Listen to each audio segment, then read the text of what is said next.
തോൽക്കണമേ അഴക് ചന്തം തികഞ്ഞൊരു പെണ്ണിവള് ചന്ദനം തോൽക്കണമേ അഴക് ഇവളൊന്ന് ചിരിച്ചാൽ ചിതരണതൊത്തിരി മുത്ത് ആ കൽബിനകത്ത് മുഹബത്തിൻ മുന്തിരി സത്ത് ചന്ദനക്കാപ്പിലെ ചക്കര കുട്ടിക്ക് ചന്ദിരനും മാരൻ ചന്ദിരനും ചിത്തിര പല്ലക്കിലേറി വരുന്നവൻ സൂര്യനും മണിസൂര്യനും നല്ല താളത്തിൽ മേളത്തിൽ ഒപ്പന കൂടുമ്പം പെണ്ണെ ഇങ്ങനെ നാണിച്ചാലോ. ഞാൻ കെ ലത്തീഫ്.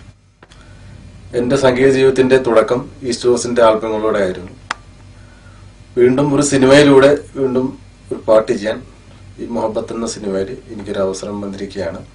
ചന്തം തികഞ്ഞൊരു പെണ്ണിവള് ചന്ദനം തോൽക്കണമേ അഴക്.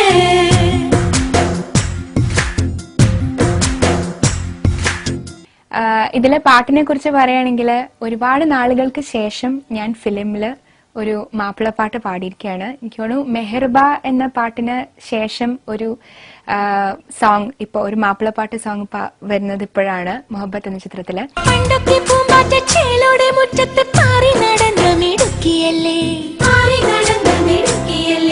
നോക്കിയിരിക്കുമ്പം കൈമേ വളർന്നു നീ ആരാരും മോഹിക്കും പെണ്ണായില്ലേ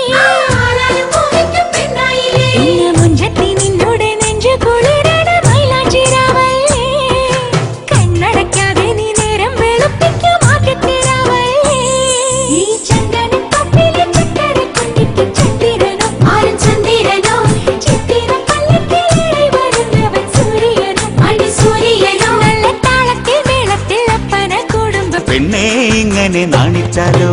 ചന്തം തികഞ്ഞൊരു പെണ്ണിവള് ചന്ദനം തോൽക്കണമേ അഴക്. നമസ്കാരം, ഞാൻ സന്തോഷ് വർമ്മ.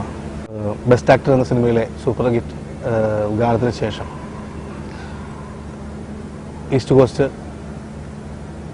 നിർമ്മിക്കുന്ന മുഹബത്ത് എന്ന ചിത്രത്തിൽ ഒരു ഒപ്പനപ്പാട്ട് എഴുതാനുള്ള അവസരം എനിക്ക് കൈവന്നിരിക്കുകയാണ്. മുഹബത്ത് എന്ന സിനിമ വളരെയധികം സംഗീത പ്രാധാന്യമുള്ള ചിത്രമാണ്. ഇതിനകത്തെ ഒരു ഒപ്പന പാട്ട് എഴുതാനാണ് എനിക്ക് അവസരം ലഭിച്ചിട്ടുള്ളത്. തീർച്ചയായും ഈ ഗാനം വരും കാലങ്ങളിൽ മലയാളികളുടെ ചുണ്ടിൽ തത്തിക്കളിക്കുന്ന ഒരു നല്ല ഒപ്പനപ്പാട്ടായി നിലനിൽക്കും എന്നുള്ള പ്രതീക്ഷയാണ് ഞങ്ങൾക്കുള്ളത്. ചന്ദം തികഞ്ഞൊരു പെണ്ണിവള് ചന്ദനം തോൽക്കണമേ അഴക്.